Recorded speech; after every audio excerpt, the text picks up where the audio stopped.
Con una colección de más de 1000 fotografías y objetos donados por sobrevivientes, el Museo Histórico y Judío del Holocausto en México busca no solo mostrar la lamentable masacre durante la época nazi, sino de reflejar la vida y costumbres de una población judía.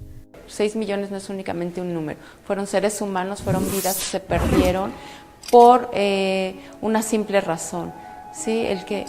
Por el racismo, porque por el simple hecho de ser judíos perdieron la vida.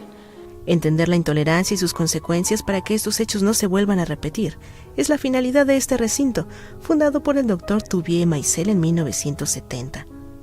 Basta observar la primera parte del recorrido, que muestra 3 vitrinas con objetos por sobrevivientes de familias Salónica, Grecia, Hungría y Lido, Rusia, así como el apartado llamado El Mundo que se fue, que enseña a una clase judía trabajadora y ortodoxa antes del año 1939.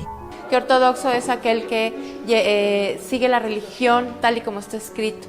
En esta parte de Europa, pues los judíos eran más ortodoxos, había comercio, los judíos estudiaban, habían judíos que eran científicos, médicos, arquitectos, ingenieros, pero de igual forma los judíos eran panaderos, zapateros, tablajeros. Las fotografías del inmueble ubicado en calle de Acapulco número 70 de la Colonia Condesa, en la Ciudad de México, refleja la educación judía, escuelas mixtas para hombres y mujeres, pero también las instituciones religiosas dirigidas por varones para varones, donde se forman los rabinos.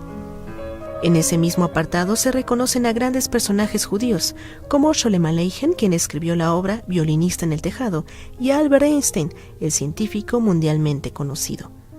Pero al continuar con el recorrido, los ánimos se van ensombreciendo.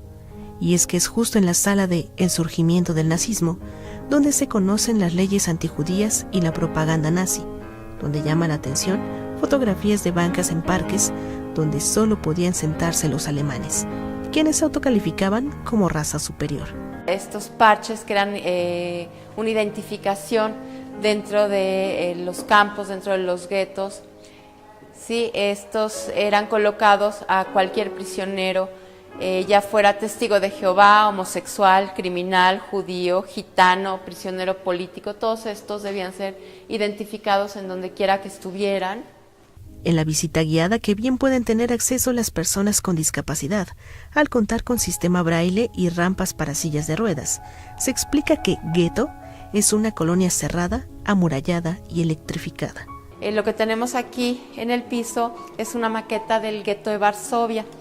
El gueto de Varsovia fue uno de los guetos más grandes que hubo en Europa, en Polonia. En este cabían aproximadamente 450-500,000 almas. La única vía para salir de estos guetos era en tren, cuando los judíos eran engañados para salir con la idea de que irían a trabajar, cuando en realidad se les dirigía a los campos de exterminio.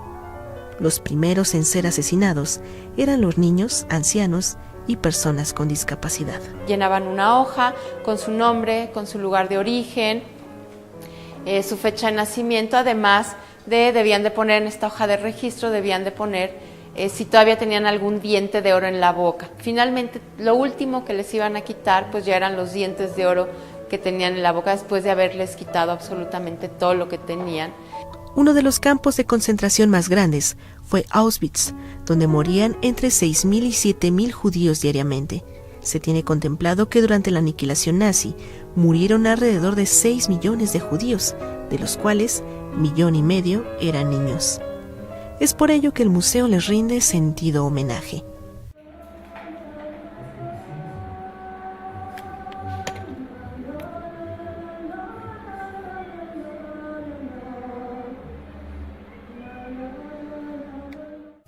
En la parte final del recorrido se encuentra la liberación del pueblo judío, los juicios a crímenes de guerra nazi y fotografías antes y después del pueblo de Israel, con una transmisión en tiempo real desde el Muro de los Lamentos.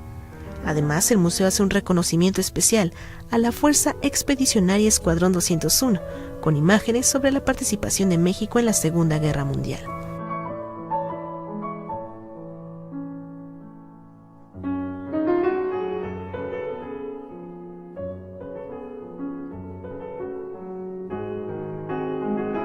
la Marcha de la Vida y un mural formado por 70.000 nombres que perecieron en el Holocausto finalizan el recorrido con una mayor comprensión sobre el mundo judío, sus aportaciones y el ejemplo para que la tolerancia sea parte de nuestros tiempos. Si nos damos cuenta, es un sobreviviente que se ve un número tatuado en el antebrazo. Un sobreviviente le pasa la llama del recuerdo a un joven para que lo que ocurrió en el Holocausto no se vuelva a repetir. Información: Angélica Guerrero. Imágenes: Víctor Hugo López. Edición: Alejandro Constantino. Notimex.